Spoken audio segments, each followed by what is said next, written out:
A lot of people can't think of themselves.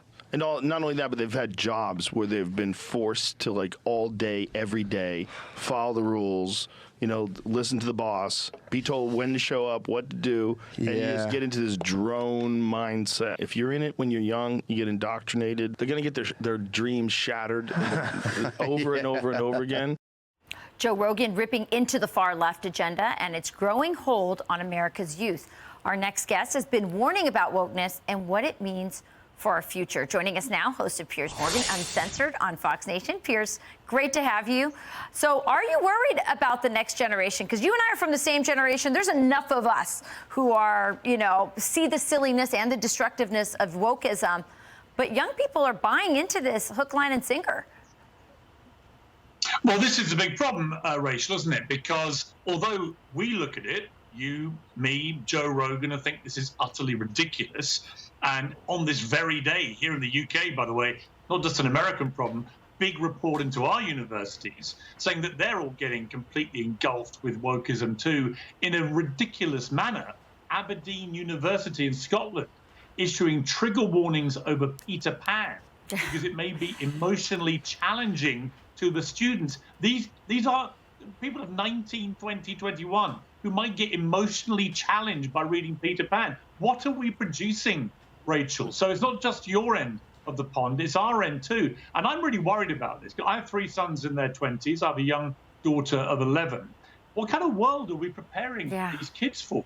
You know, what happens when they get into the real world, where actually you get emotionally challenged from the moment you wake up to the moment you go to bed, and you better toughen up pretty quickly or life's going to kick you hard. So I think the real problem I have with it is we've always had, look, crazy stuff at universities, of course. But in the old days, you were allowed to debate crazy stuff and say it was crazy. Right. Now there's, as Joe Rogan said, there's brainwashing where the kids are taught one thing and told you cannot deviate from that view.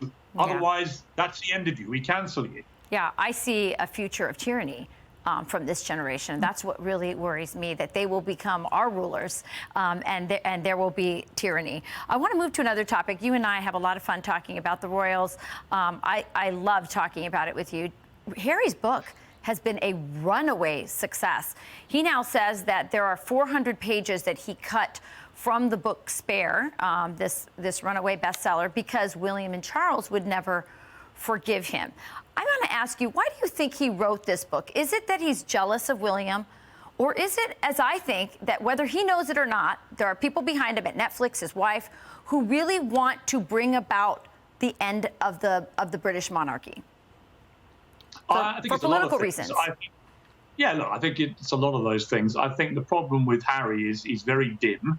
You know, we know from his academic record he was pretty stupid at school.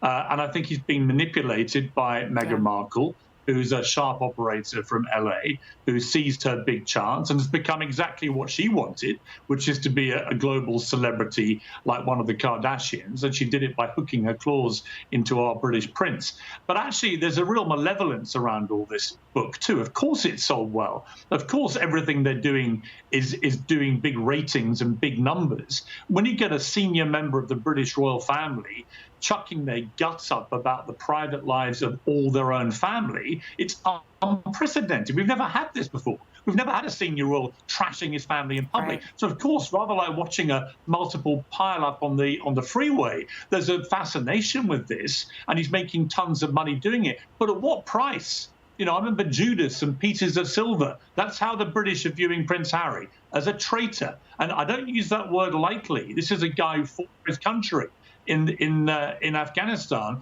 but he's thrown all that goodwill away now with the British people by trying to take down his family, damaging the monarchy. And my question for Harry is, are you happy? Are you really as happy as you pretend you are? Are you happy taking down your family, ridiculing and mocking and abusing them in public? I don't think you are. So whatever's going on here, yes, he's making money. Yes, he's getting ratings. But I see a miserable guy, a narcissist, who is really behaving in a despicable manner. And however many people in America, Rachel, who think this is all great, let me tell you, back in Britain, his popularity is at an all-time low. People here are hating what Harry is doing. Yeah, well, I think it will bring about the collapse of the monarchy. I think he's teamed up with Meghan and the Obamas at Netflix, people who hate British, history and of what they say imperialism and colonialism. I think he will regret it, and he will be sad at one point. But right now, he's making a lot of money, Piers. You know what, Rachel? We got I'd say on that one point, yes. Just on the monarchy will survive. The monarchy is bigger than this renegade couple in Montecito in California. We have a king and we have an heir, and I promise you the monarchy will come through this. They've survived a lot worse than these two ratbags in California. Well, we shall see. Thank you, Piers. Awesome talking to you. You can watch Piers Morgan Uncensored on Fox Nation weekdays at 4:30 p.m. Thank you, Piers. I'm Steve Ducey. I'm Brian Kilmeade. And I'm Ainsley Earhart. And click here to subscribe to the Fox News YouTube page to catch our hottest interviews and most compelling analysis.